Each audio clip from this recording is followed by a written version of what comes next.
I went to a pretty average high school, but it wasn't in a typical suburb. It was in a quiet, more rural area. Some schools graduate 500 to even 1,000 kids each year. Mine? We had under 200 students in our graduating class. It was a school where, even if you didn't talk to someone, you still knew their face and name. Walking down the hallway, you could recognize nearly everyone from your grade. Our town was quiet, too. No big news stories.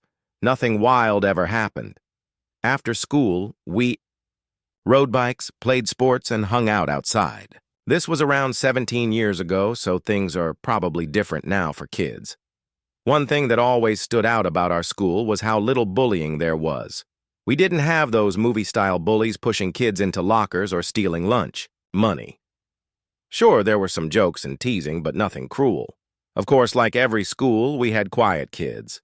But one kid in my grade truly stood out because he never talked. I'll call him Luke for this story. Luke wasn't strange-looking or creepy. He was just silent. He'd respond if you spoke to him, and he seemed polite. I only shared one class with him, a computer class that had students from all 4 grades. At the time, Luke and I were juniors.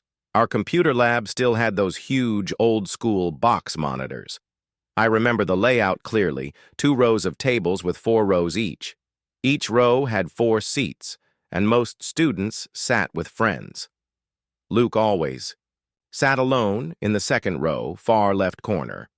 No one ever sat next to him. After a few weeks, some of the seniors started picking on him. They'd make jokes about how quiet he was, calling it creepy. Our teacher never stepped in. He was kind of a pushover. As time passed, things got worse. I remember once seeing a paper ball hit Luke in the head. He turned around and I saw it. On his face, he was angry, hurt, and just completely defeated. One senior said, "Wasn't me," and pointed at another, laughing. I felt awful, but I didn't say anything. A few days later, I saw Luke sitting alone on the curb after school. I was heading to my car. I'd gotten my license early since I had a birthday earlier in the year. Nobody really walked home because everything was far. I walked up and asked, "Hey, what's up? Need a ride?" He lit up and said yes. He got in, and during the 10-minute drive, we actually talked. I told him to ignore the seniors. I called them losers, trying to cheer him up. He said they weren't the only ones. He was dealing with this in other classes, too. It hit me hard. I realized how lonely and picked on he really was. In just that one ride, I learned a lot about Luke. He was just a quiet kid who never really got a break. As I dropped him off, I commented how close we lived to each other. After that, we always said hi in class, though I still never stepped in when people mocked him. Then one day, Luke didn't show up for class. Our computer class was 4th period. I didn't think much of it until 7th period English. That's when the loudspeaker turned on, "Lockdown, this is not a drill." Everyone looked around confused and nervous. Our teacher looked scared.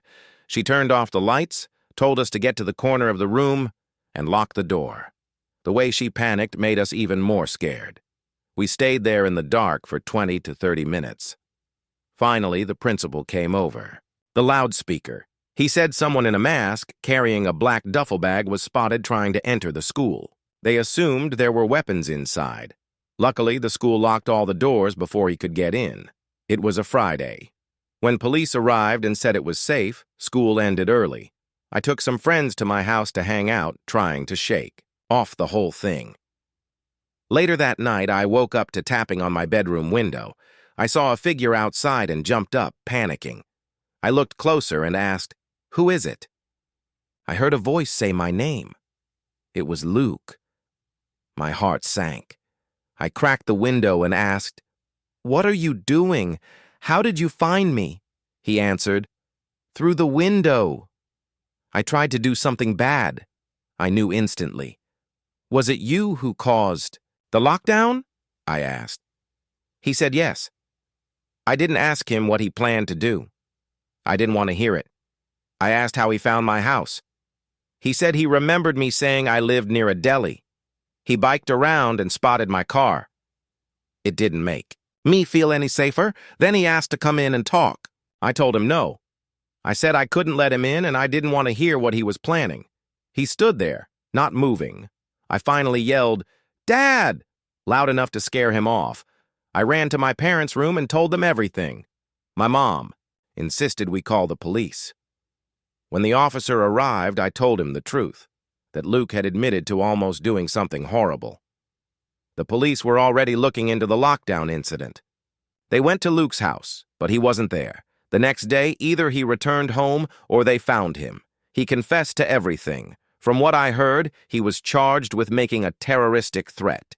He did some time and was released years ago.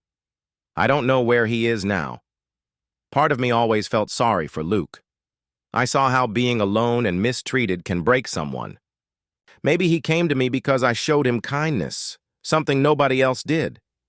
But still, he came to school in a mask with a gun. Even if he didn't say it, I don't believe he just wanted to scare people. I think he had a plan, and he backed out last second. I just hope he got the help he needed.